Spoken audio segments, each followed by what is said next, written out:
Once a man who was a well-known criminal and sinner. One day he decided to go meet Buddha. He wanted to be initiated and wanted Buddha's help, but he was afraid people might not allow him to enter his place. So he decided to go at such time when there were not too many people. Instead of entering from the main gate, he jumped from a wall on the backside. By chance, Buddha was gone for begging at that time. The man was caught by Buddha's disciple. The man said, "I have not come to steal or anything like that. I am well known around here, hated and feared by most around here.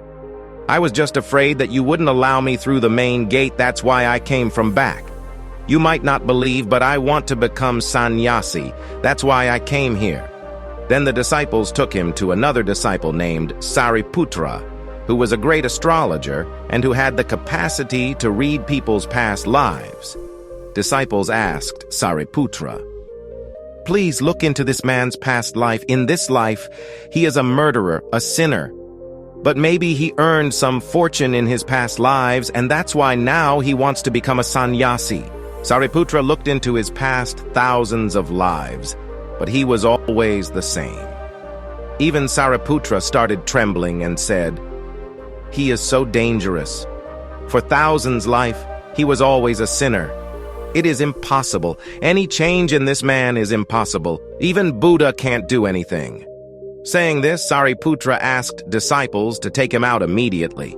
So that man was turned out. He felt hurt and thought that there was no chance for him to change. Alive, he couldn't be around Buddha. Thinking this, he wanted to commit suicide.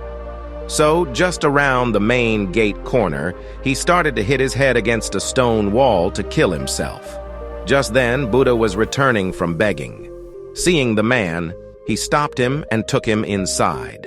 After a few days, the man was initiated and became a disciple of Buddha. Now, everybody was confused.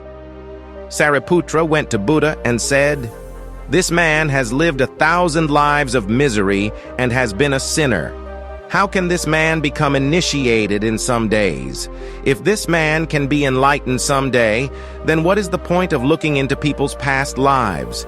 Buddha replied, "You looked into his past but didn't look into his future.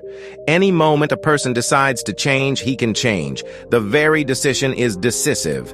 This man has lived 1,000 lives of miseries, but now he hankers to change, and his intensity to change is infinite. Hence, in some days, he was able to initiate." So the morale of this story is that in the boundless journey of life, every soul has the potential for transformation and redemption. Just as a rough stone can be polished to reveal its inner beauty, individuals, even those who have walked dark paths, can find enlightenment through their own inner light. Compassion, forgiveness, and opportunities for change are the keys to unlocking the hidden potential within us all. Remember, it is not the mistakes of our past that define us, but the choices we make today that shape our destiny.